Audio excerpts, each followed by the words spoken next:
Hello दोस्तों, मैं ओमपाल एक बार फिर से आपके अपने यूट्यूब चैनल ओम यादव स्टडी सेंटर पर आप सबका हार्दिक स्वागत करता हूं। कैसे हैं आप? आई होप ठीक होंगे।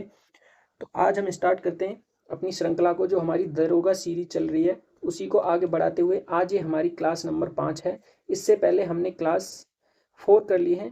वो चारों क्लास आपको हमारे इसी यूट्यूब चैनल की प्लेलिस्ट मैंने बना दी है। प्लेलिस्ट में आप जाओगे तो वहाँ से वो आपको मिल जाएंगी।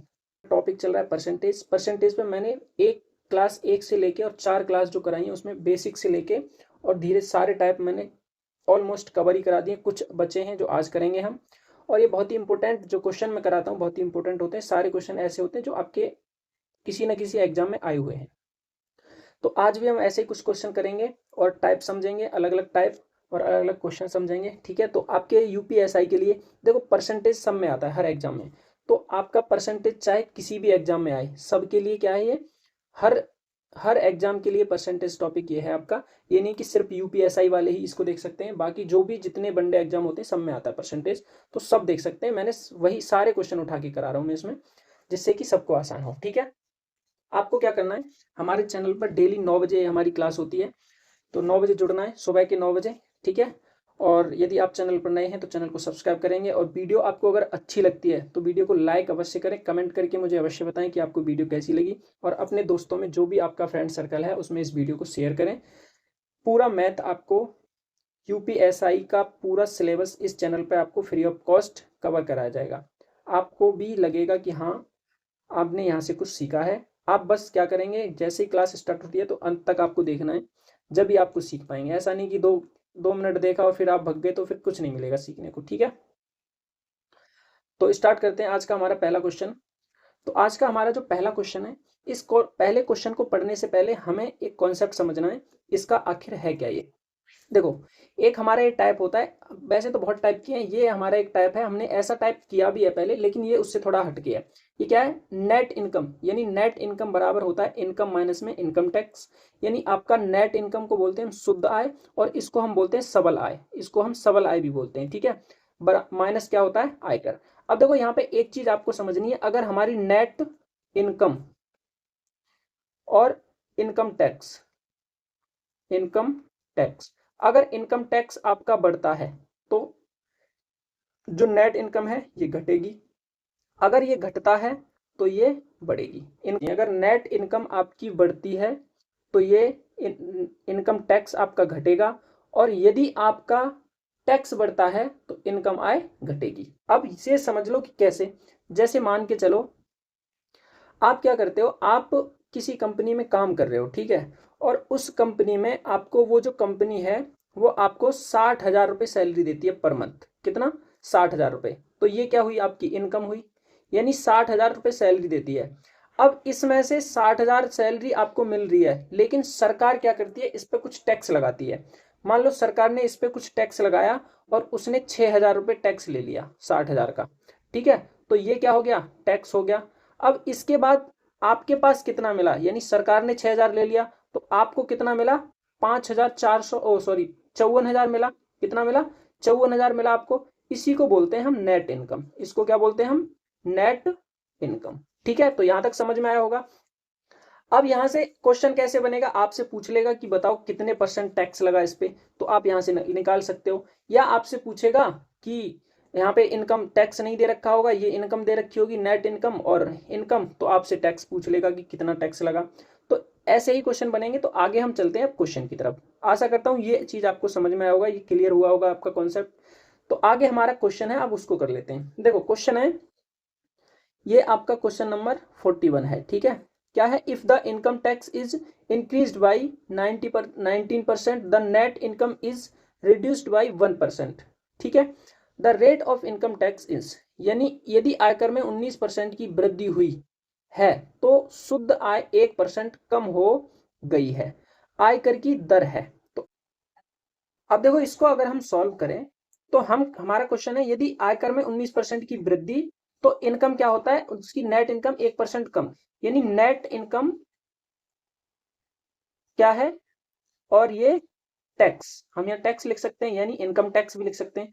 तो ये जब 19% में वृद्धि होती है, इसमें 19% की, तो ये क्या हो रहा है, 1% का हो रहा है, कम हो रहा है। 1% की क्या आ रही है इसमें, कमी, सॉरी 1 मिनट, यहाँ पे 1% की क्या आती है, कमी आती है। ठीक है, अब देखो यहां से अगर मैं यहाँ पे नेट इनकम निकालूं, यहाँ पे क्या नेट इनकम, इसको बराबर कर सकते हैं हम, और यहाँ पे ये टैक्स, क्या ये टैक्स, तो इसको जब मैं करूंगा तो देखो ये किसके बराबर, ये इधर कितना है, ये 19 और इधर कितना है, ये 1, यानी टोटल अगर इनको हम जोड़ें, टोटल अगर इनको हम जोड़ें, देखो पीछे हमने यहाँ पे क्या किया था, पीछे हमने किया था कि यदि यहाँ पे मान के चलो हमारी नेट इनकम और टैक्स, इन दोनों को अगर मैं जोड़ देता हूं तो इनकम के बराबर आता है, तो वही हम यहाँ पे करेंगे। अगर मैं इन दोनों को आपस में जोड़ दूं, इन दोनों को, तो हमारे पास जो 20 निकल के आएगा वो क्या हो जाएगा, इनकम आ जाएगी हमारे पास, कितना आ जाएगा, इनकम। तो हमें तो क्या निकालना है, आयकर की दर निकालनी है, क्या निकालना है, आयकर की दर। अब देखो 1% टैक्स लग रहा है, यानी टैक्स कितना लग रहा है, 1%, और टोटल टोटल कितना है, इनकम 20। अगर किसी पे 1 कर लग रहा है और 20 टोटल है, तो हम आसानी से यहां से परसेंटेज निकाल सकते हैं। तो 20 पंजे 100, यानी 5% क्या आ जाएगा उस पर आयकर लग रहा है, यानी टैक्स कितना लग रहा है उस पर 5%। तो ये क्या हो जाएगा हमारा इस क्वेश्चन का करेक्ट आंसर। आशा करता हूं क्वेश्चन समझ में आया होगा। अगर यहाँ पे कोई भी आपको थोड़ा सा भी डाउट है तो नेक्स्ट क्वेश्चन सेम ऐसा ही है हमारा। आयकर में 23% की वृद्धि हो जाने के कारण शुद्ध आय 2% कम हो जाती है। आयकर की दर है, यानी आयकर का रेट ऑफ, क्या बताना है हमें, रेट ऑफ इनकम टैक्स।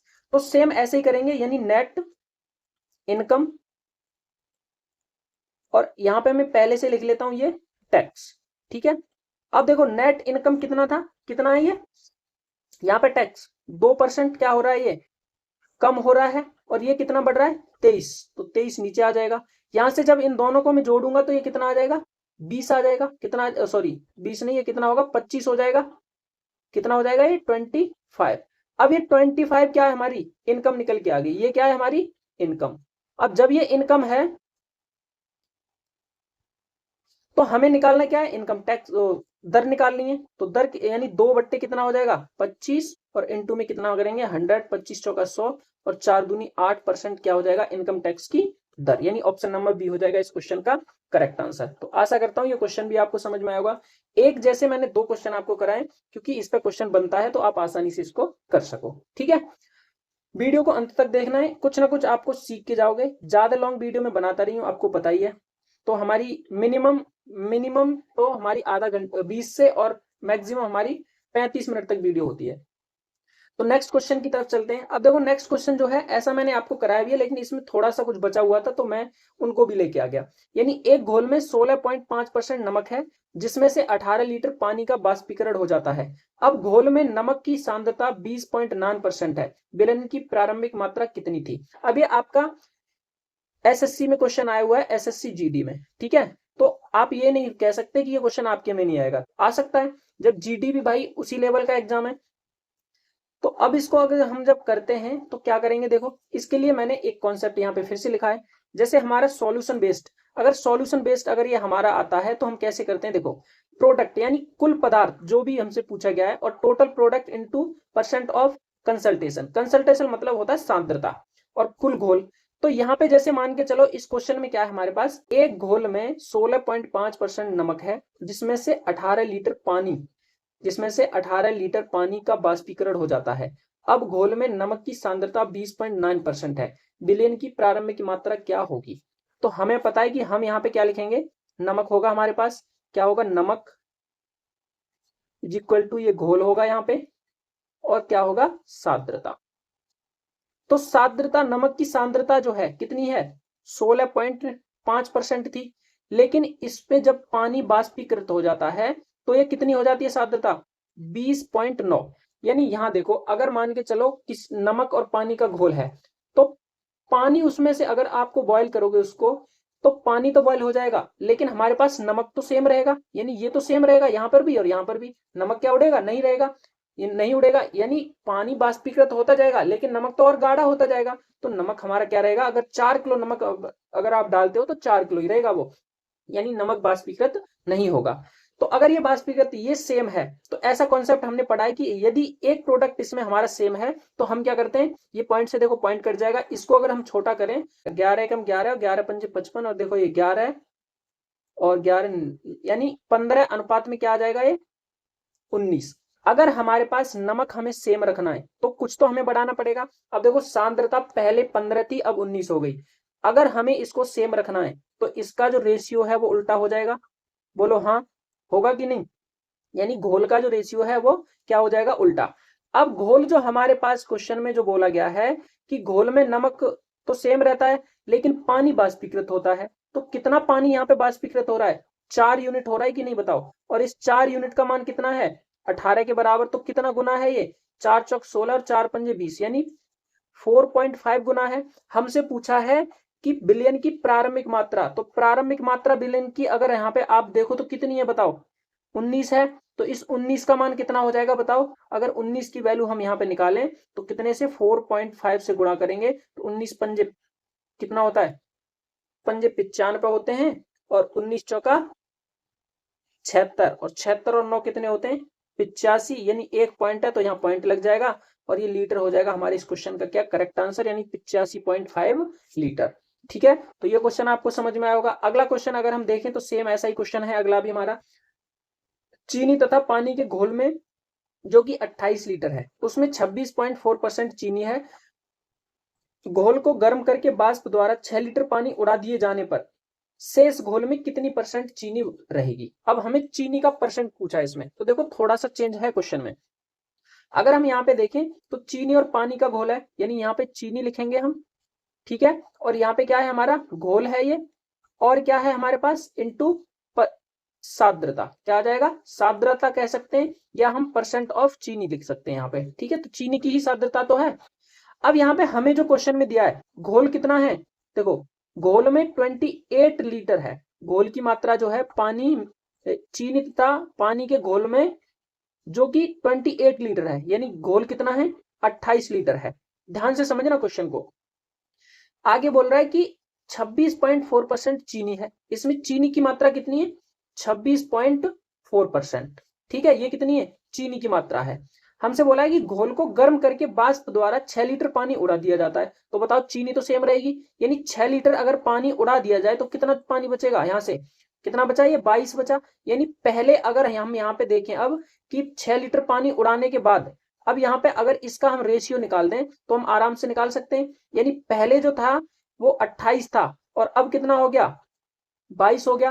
तो इसको अगर मैं काटूं तो किससे कटेगा, ये 14 हो जाएगा, 2 से काटेंगे तो, और ये 11 हो जाएगा। यानी अब जो रेशियो हो गया घोल का, पहले 14 था अब 11 है।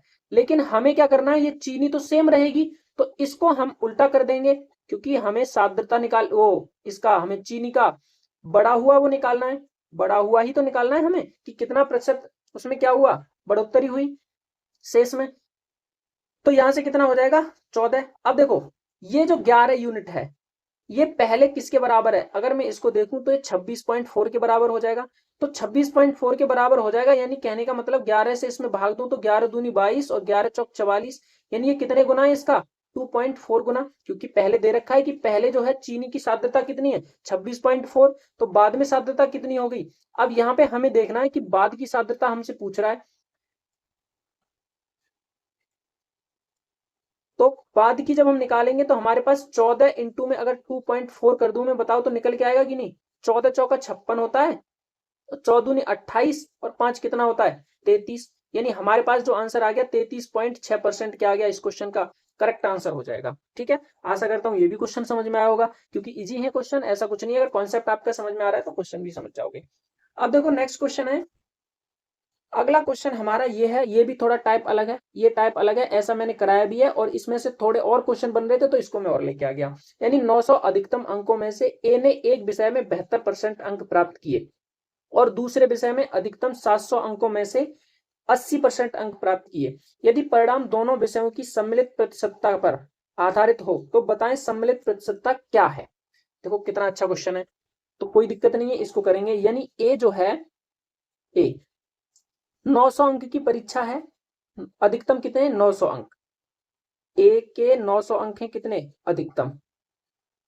एक विषय में अधिकतम 900 अंक हैं, इसमें से 72% अंक प्राप्त किए, और दूसरे विषय में कोई दूसरा विषय है उसमें कितने हैं, 700 अंक हैं, इसमें से इसने कितने किए, 80% अंक प्राप्त किए। ठीक है, तो अगर हमें क्या करना है, इसमें कितना प्राप्त कर रहा है 72, तो यहाँ 72 लिख सकते हैं हम, ठीक है। और इसमें कितना कर रहा है 80% कर रहा है, ठीक है। अब देखो इन दोनों में अगर हमें दोनों का निकालना है तो 72 तो करेगा ही, आप हमसे पूछ रहा है ना सम्मिलित प्रतिशतता कितनी है, तो मान के चलो अगर दोनों में 72 करता है तो मैं इस 80 को तोड़ के मैं लिख सकता हूं कितना, इस 80 को मैं 72 प्लस में क्या लिख सकता हूं, 72 और प्लस में 8% लिख सकता हूं कि नहीं बताओ।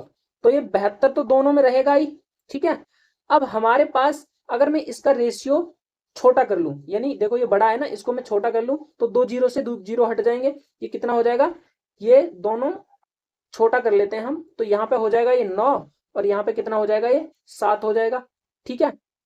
अब समझो अच्छे ध्यान से समझ, अब क्वेश्चन में हमारे पास जो 8% एक्स्ट्रा है, 8% जो एक्स्ट्रा है, अगर टोटल इस 7 का 8% हम निकालें तो 8 सत्ते कितना आ जाएगा 56 आ जाएगा कि नहीं बताओ।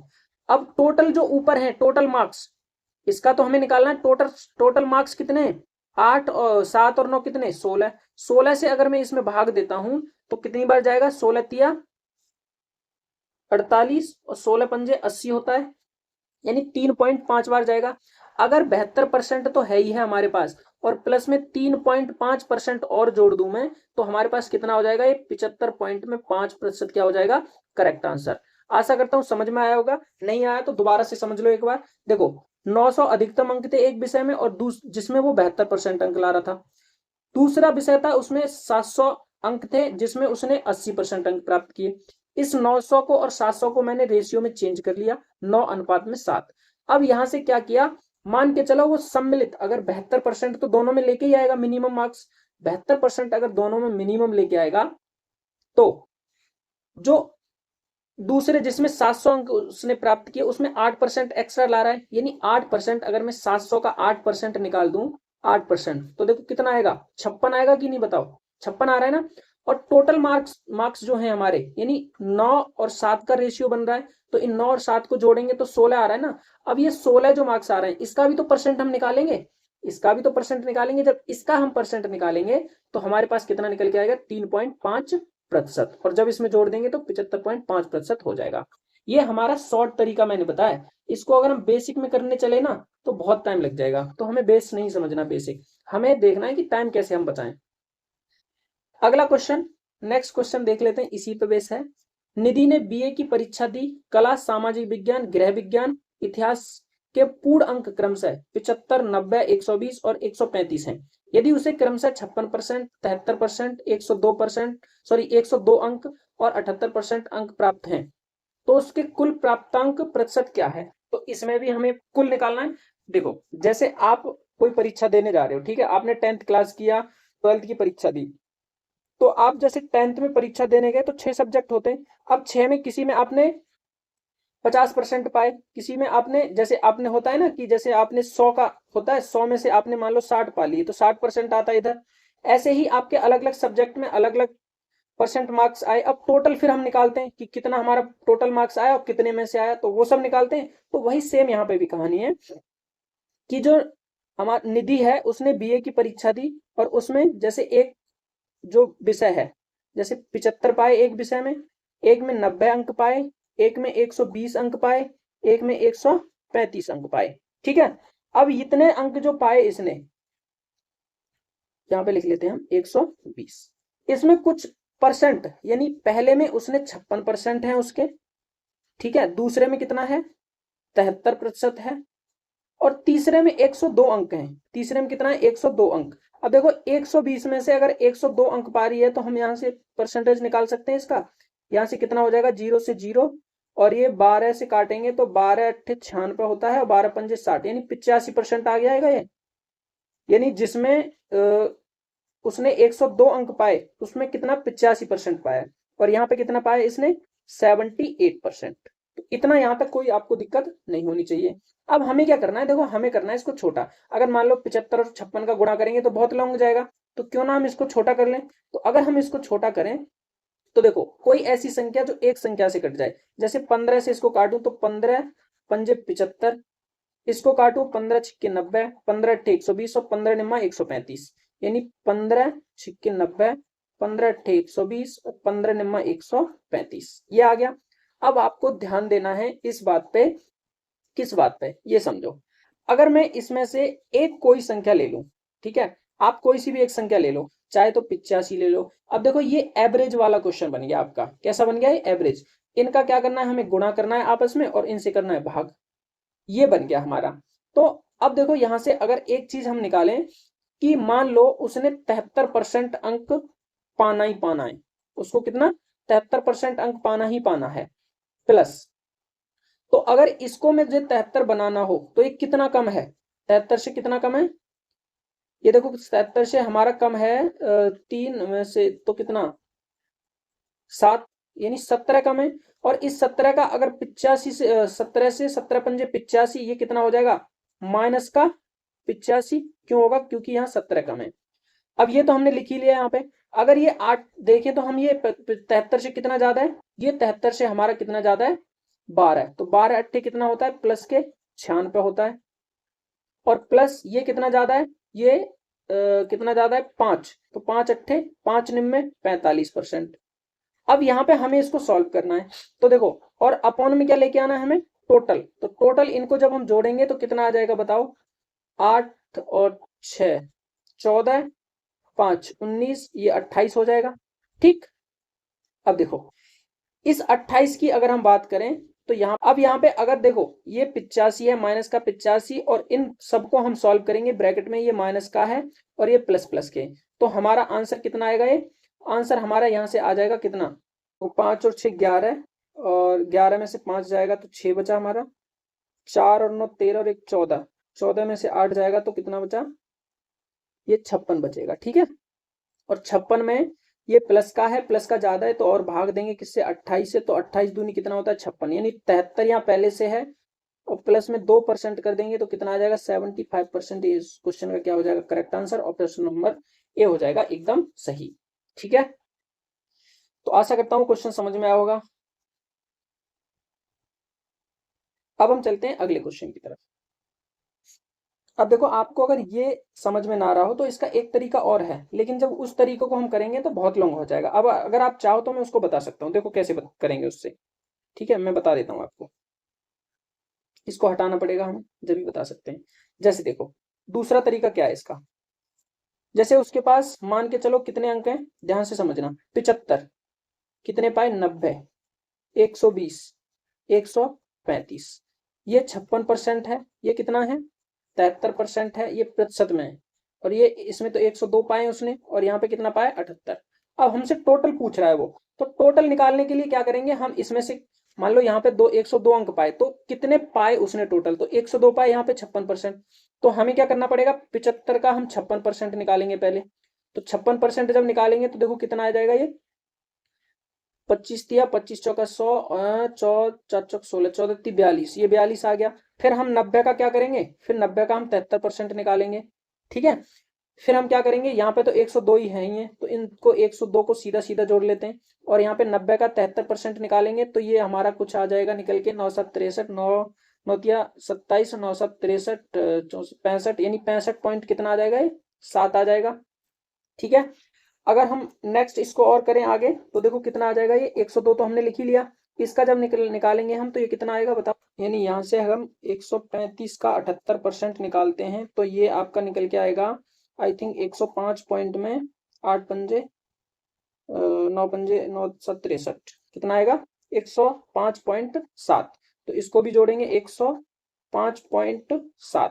अब इन सबको जोड़ना है आपको, जब इन सबको जोड़ोगे और ऊपर जितने नंबर हैं उससे हम डिवाइड कर देंगे तो भी आंसर आ जाएगा हमारा, ठीक है। तो इतना सारा ना करके हमें वो जो कॉन्सेप्ट मैंने आपको पहले बताया वो करना है हमें, ना कि ये हमें नहीं करना, इसमें बहुत टाइम लगेगा। तो हमारा ऑप्शन पहला सही आया था ना, वही करना है हमें। आगे नेक्स्ट क्वेश्चन देख लेते हैं। अगला क्वेश्चन हमारा है, किसी विषय के 180 अंकों की परीक्षा में 75% अंक थ्योरी के लिए और शेष प्रोजेक्ट कार्य के लिए आवंटित किए जाते हैं। बीना थ्योरी में 60% अंक प्राप्त करती है। इस विषय में कुल 62% अंक प्राप्त करने के लिए उसे प्रोजेक्ट में कितने प्रतिशत अंक चाहिए। यानी देखो टोटल उसके पास कितने हैं 180 अंक, उसमें से 75% अंक उसके थ्योरी में है।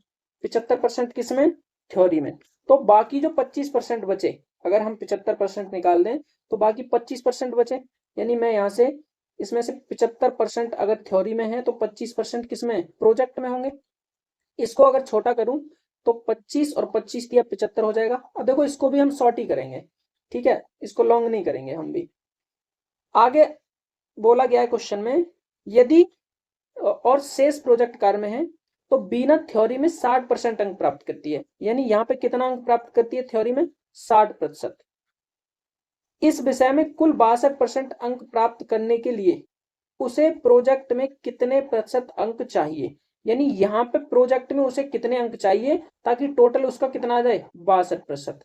तो देखो 62% यानी यहाँ पे टोटल, तो यहाँ पे भी उसको 62% होने चाहिए, यानी यहाँ पे 62% अंक भी होने चाहिए और यहाँ पे भी। तो यहाँ कितने कम है, यहाँ मुझे ये बताओ 62% करने के लिए यहाँ पे कितने कम अंक है, 2 अंक कम है ना।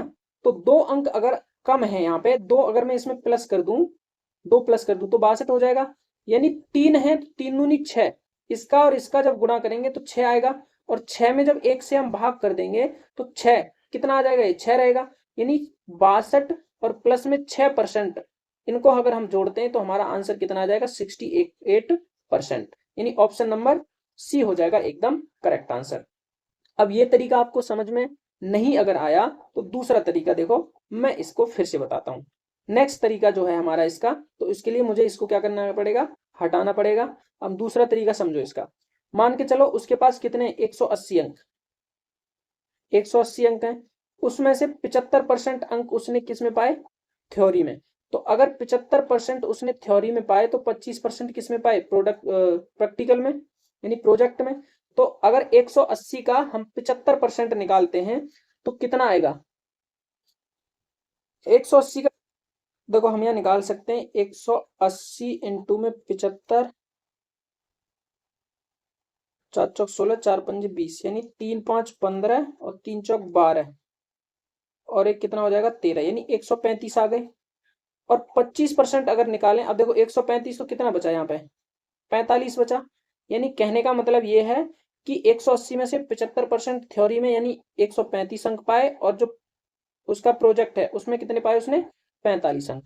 अब उसे टोटल का अगर 180 का उसे 62% लाना हो तो 62% किसके बराबर आएगा, ये आएगा 111 पॉइंट में 6 के बराबर, यानी टोटल उसे इतने अंक लाने।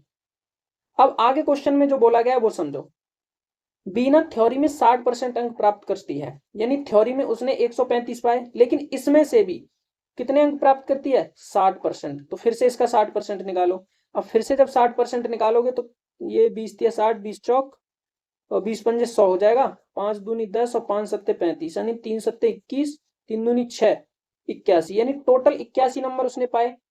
अब 81 को उसको बनाना कितना है, 111 बनाना है, 11.6। तो कितने की कमी है यहाँ पे, 30.6 की कमी है। अब 30.6 मार्क्स इसमें पाने उसको, तो इसका कितना प्रतिशत है ये, यानी 30.6 इस 45 का कितना प्रतिशत है वो आप निकालोगे तो कितना निकल के आएगा, 68%। ये तरीका है इसका बेसिक। तो ये ऐसे कर लो या वैसे कर लो, वो जो मैंने पहले बताया वो आपका बेस्ट तरीका है, उसी से करना है आपको। अब अगले क्वेश्चन की तरफ चलते हैं। अगला क्वेश्चन है हमारा, एक वर्ष में खेले जाने वाले 240 खेलों में से एक क्रिकेट टीम उनमें से 80% जीतना चाहती है, यानी कोई क्रिकेट मैच खेले जा रहे हैं उसमें से 80% मैच जीतना चाहती है। आज पाकिस्तान और इंडिया का मैच है तो आई थिंक इंडिया जीतेगा पक्का। मैं आपको स्कोर बता देता हूँ अभी कितना हो रहा है। स्कोर आपका है 146 5 विकेट पर, और पूरा पाकिस्तान का भी 146 ही है, ठीक है, वो ऑल आउट हो गई थी। तो आपको 3 बॉल अभी बची है, 1 रन और चाहिए जीतने को, तो हो जाएगा आराम से, यानी इंडिया जीत गई ये समझ लो, ठीक है, इंडिया जीत गई। चलिए आगे करते हैं अब क्वेश्चन की तरफ। ऊपर शोर आ रहा है ना तो मैं सोचा क्यों एकदम से चिल्ला रहे हैं लोग। वर्ष में खेले जाने वाले 240 खेलों में से एक क्रिकेट टीम उनमें से 80% जीतना चाहती है। पहले से खेले गए 65% खेलों में से सफलता दर 75% थी, तो शेष खेलों के लक्ष्य तक पहुंचने के लिए सफलता दर क्या होनी चाहिए। देखो अच्छा क्वेश्चन है, समझो कैसे करना है। अगर पहले उन्होंने 65% खेला मान लो, उसमें से क्या है, खेले गए मैचों में 75 सफलता दर कितनी रही है, 75%, यानी 65% का अगर हम निकालें तो कितना आ जाएगा, ये 5 और 5 दिया 15, यानी कितना आ जाएगा 13/20। अब मान के चलो यहाँ पे अगर टोटल मैच कितने, ये हमारे पास अगर फ्रैक्शन ये कभी भी बनता है, ये 65% इज इक्वल टू है, तो 65% का ये फ्रैक्शन है, यानी ये ओरिजिनल वैल्यू होती है, यानी टोटल मैच अगर उसके पास टोटल मैच कितने हैं 20, जिसमें से 13%, सॉरी 13 जो है सफलता, यानी 13 वो क्या किए जीत गए, और जब 13 जीत गए वो, तो बचे कितने 7 बचे, यानी 13:7 हो गया। तो हम कह सकते हैं कि ये जो 13 है इसमें 75% क्या है, 75% इस 13 में सफलता दर है। यानी कहने का मतलब ये है कि पहले से खेले गए 65% खेलों में, तो 65% खेल पहले खेले गए उसमें 13 खेल लिए गए और 7 बचे, यानी टोटल 20 थे जिसमें 13 खेल लिए और 7 बचे। अब इस 13 में 75% क्या है, सफलता दर है। तो हमसे बोला है कि शेष खेलों के लक्ष्य तक पहुंचने के लिए सफलता दर क्या होगी, तो इसमें हमें पूछा है क्या होगी दर, बताओ क्या होगी। तो हम देखो, अगर 80% जीतना चाहता है, तो हमें ये पता है कि यहाँ पे 80% अगर जीतना चाहता है तो 80% आएगा कि नहीं, यानी यहाँ पे कितना आएगा 80% तो आना ही आना है। तो ये 80% से कितना कम है, -5 कम है। अगर मैं इसमें 5 और जोड़ दूं तो ये पूरा 80 हो जाएगा, यानी 13 पंजे ये कितना हो जाएगा 65। अगर मैं इसका गुणा करूं तो ये हो जाएगा 13 पंजे 65। और इस 65 को अगर मैं किससे भाग दूं 7 से, क्योंकि ये इसी से तो हमें जीतना है, शेष तो इतने ही बचे, इससे भाग देंगे तो 7×9 = 63। और हमें क्या करना है 7×9 = 63 कितना बचेगा 2, 7 दूनी 14, यानी 9.3 समथिंग आ जाएगा, और प्लस इसमें करूंगा 9.3 तो ये हो जाएगा 89.3%, यानी 89.3%। ऑप्शन नंबर डी है हमारे इस क्वेश्चन का करेक्ट आंसर। अगले क्वेश्चन की तरफ चलते हैं। एक परीक्षा में बैठने वाले लड़कों और लड़कियों की संख्या 9:7 के अनुपात में थी। परीक्षा पास करने वाले लड़कों और लड़कियों की संख्या 3:2 के अनुपात में थी। 60% लड़कियां परीक्षा में उत्तीर्ण हुई। परीक्षा में उत्तीर्ण लड़कों का प्रतिशत ज्ञात कीजिए। अब देखो ध्यान दो, यहाँ पे टोटल कितने हैं लड़के और लड़कियों की संख्या कितनी है। अगर हम यहाँ पे बॉय की बात करें और गर्ल की, तो 9 अनुपात में कितना है 7 है इनका रेशियो। परीक्षा पास करने वाले लड़कों और लड़कियों की संख्या, अगर पास ये करते हैं, पासिंग कितना है, ये है हमारा 3:2। ध्यान से समझना, जिसमें 60% लड़कियां परीक्षा में उत्तीर्ण हुई, तो 60% लड़कियां क्या हुई परीक्षा में उत्तीर्ण, यानी 60% क्या है परीक्षा में उत्तीर्ण हुई। लेकिन क्वेश्चन में तो ये 60 क्या है हमारे 2 के बराबर है, 60% 2 के बराबर है कि नहीं, नहीं 60% नहीं है 2 के बराबर। इस 60 को हमें निकालना है, किससे निकालना है, तो 7 का अगर मैं 60% निकाल दूं यहां से, तो 60 को 20 दिया 60 और 20 पंजे 100, यानी 7 या 21 में 5 से करूं तो 5 चौके 20 और 5 दूनी 10, यानी 4.2 इसका मान ये आ जाएगा। अगर गुणा करके निकालेंगे तो 4.2 लड़कियां क्या है, लेकिन क्वेश्चन के अकॉर्डिंग तो 2 हैं, तो हम इस 2 को अगर इसके बराबर रख दें तो कितने गुना है ये 2.1 गुना है कि नहीं बताओ। अगर ये 2.1 गुना है तो इसका भी 2.1 करेंगे हम, भाई इसका भी तो रेशियो करेंगे। तो इसमें भी अगर मैं 2.1 का गुणा कर दूं 2.1 का, तो कितना आ जाएगा 6.3, और 6.3 अगर इसका आ जाएगा तो इससे हमें भाग देना पड़ेगा 9 से, यानी 6.3 में अगर मैं 9 से भाग दूं तो कितना आ जाएगा, 9 से भाग दूं और गुणा करूंगा किससे 100 का, क्योंकि हमें तो परसेंटेज निकालना है ना। तो 9×7 = 63, एक जीरो ये नीचे जाएगा तो एक जीरो कट जाएगा, यानी 70 क्या आ जाएगा, इस क्वेश्चन का आंसर करेक्ट हो जाएगा 70%। अगला क्वेश्चन देख लेते हैं। नेक्स्ट क्वेश्चन, एक कक्षा में 7% छात्र लड़कियां हैं और बाकी लड़के हैं। लड़कों की तुलना में 30% अधिक लड़कियां हैं। यदि 30 लड़कों सहित 68% छात्र एक परीक्षा पास करते हैं तो उत्तीर्ण नहीं होने वाली लड़कियों का प्रतिशत ज्ञात कीजिए। देखो ये भी अच्छा क्वेश्चन है और अच्छे से करेंगे समझ के, ठीक है। तो देखो कैसे करते हैं, बॉयज और गर्ल्स हैं, जिसमें क्या है 60% क्या है 60% छात्र लड़कियां हैं। तो 60% का मतलब ये है कि 20×60 और 20×5 यानी टोटल 5 हैं, जिसमें 3 लड़कियां हैं और 2 कौन है लड़के हैं। अब क्वेश्चन बोला है कि लड़कों की तुलना में 30 अधिक लड़कियां हैं। तो यहां से अगर हम इसका डिफरेंस करें तो 1 है और 1 यूनिट की वैल्यू 30 है, तो 3 की कितनी हो जाएगी 90, यानी हम यहाँ कह सकते हैं कि ये 90 के बराबर है यानी 1 मिनट देखो, मैं यहाँ पे लिख सकता हूँ कि ये कितने के बराबर है, 90 के। ये है 90 और ये कितना होगा, 30 दूनी 60। ये किसके बराबर है, 60 के। ठीक है, और ये 90 के बराबर है। हमसे बोला है कि 68% छात्र एक परीक्षा पास करते हैं, यानी टोटल छात्र कितने, 68%। यदि 30 लड़कों सहित, यानी 30 अगर इसमें लड़का ले लें हम, तो टोटल क्या है, 68% छात्र परीक्षा पास करते हैं। यानी टोटल अगर छात्र की बात की जाए तो 90 और 60 150 होता है, और 150 का अगर 68% हम निकालें तो कितना आएगा, 50 दूनी 100 और 3 और 1 2 3 6 2, यानी 3 चौक 12 हो जाएगा ये, और 9 और 1 10, यानी 102 टोटल क्या है, बच्चे पास हुए, लड़के और लड़कियां मिला के, जिसमें 30 तो क्या है, आपके बॉयज हैं। अब गर्ल्स कितनी बची, तो 30 अगर इसमें से मैं माइनस कर दूंगा 30, तो बताओ कितना आएगा, ये 72 आ जाएगा कि नहीं। यानी 72 लड़कियां हैं जिन्होंने क्या है, परीक्षा पास की। अब कितनी लड़कियों ने परीक्षा पास नहीं की, फिर तो 90 में से जब इसको मैं घटाऊंगा तो ये 8 आ जाएगा और ये 1, यानी 18 ने पास नहीं की। तो हमसे प्रतिशत में पूछ रहा है, क्या प्रतिशत में पूछ रहा है ना, प्रतिशत में पूछ रहा है, तो 18 और बट्टे में कितना करेंगे, टोटल 90 और इनटू में क्या करेंगे, 100। तो 18 पंजे 90 और 5 दूनी 10, यानी ऑप्शन आएगा 20। देखो 18 भी ऑप्शन में था, जैसे ही यहाँ निकलता आप करके चले आते, लेकिन ये क्वेश्चन गलत होने कितने बहुत ज्यादा चांस थे, तो हमारा कितना आएगा आंसर, 20% इस क्वेश्चन का करेक्ट आंसर। अगला क्वेश्चन, और ये आज का हमारा लास्ट क्वेश्चन है। ये क्वेश्चन थोड़ा सा हट गया है, ये अलग है, यानी ये अलग टाइप है। एक विक्रेता को कुल बिक्री पर 12% कमीशन दिया जाता है, जो 15,000 से अधिक की कीमत पर 1% बोनस भी मिलता है। यदि विक्रेता की आय 7,650 हो तो कुल बिक्री ज्ञात करें।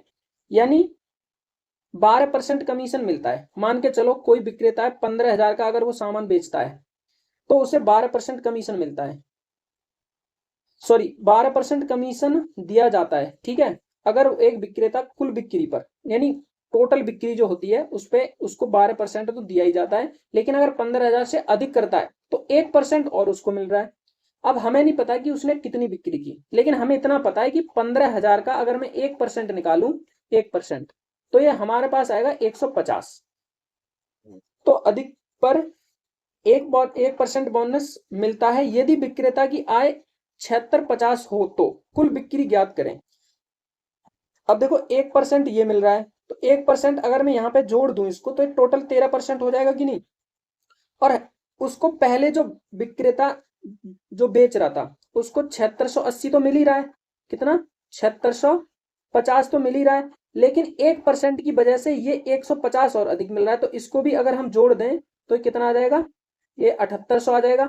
और ये 7800 जो है ये 13% के बराबर हो जाएगा, टोटल बिक्री के बराबर हो जाएगा। तो 13 छिंग 78, यानी 600 का अगर इसमें मल्टीप्लाई करें तो 78 आएगा। हमें क्या चाहिए, हमें तो कुल बिक्री याद करनी है, तो कुल बिक्री अगर 100% है और 600 का इसमें गुणा करें तो कितना आ जाएगा, ये 60,000 नहीं आ जाएगा, बताओ। तो ऑप्शन नंबर सी हो जाएगा करेक्ट इस क्वेश्चन का आंसर। तो कैसी थी क्लास, आप कैसी लगी, आज की हमारी क्लास ही यही समाप्त होती है। तो जैसी भी आपको क्लास लगती है कमेंट बॉक्स में इसका फीडबैक अवश्य दें, और हमारे चैनल पर बने रहें, ऐसे ही मैं वीडियो लेके आता रहूंगा। हो सकता है कल या अगले दिन हम नया कोई टॉपिक स्टार्ट करें, कल जो भी आपके टाइप बचे हैं वो करा दूंगा मैं। तो आपको क्या करना है, चैनल पे अगर नए हैं तो चैनल को सब्सक्राइब करना है, बेल आइकन प्रेस करना है, और अपने दोस्तों में ज़्यादा से ज़्यादा इस वीडियो को शेयर करना है। डेली आपको 9 बजे जुड़ना है हमारी इस क्लास में, और इसका आनंद लीजिए। ठीक है, तो थोड़ा सा आप मुझे भी सपोर्ट कीजिए, मैं भी ये क्वेश्चन बहुत मेहनत करके लेके आता हूँ इधर उधर से, आपको बस थोड़ा सा सपोर्ट करना है, बाकी तो पूरा हम कराएंगे। वीडियो देखने के लिए धन्यवाद, जय हिंद।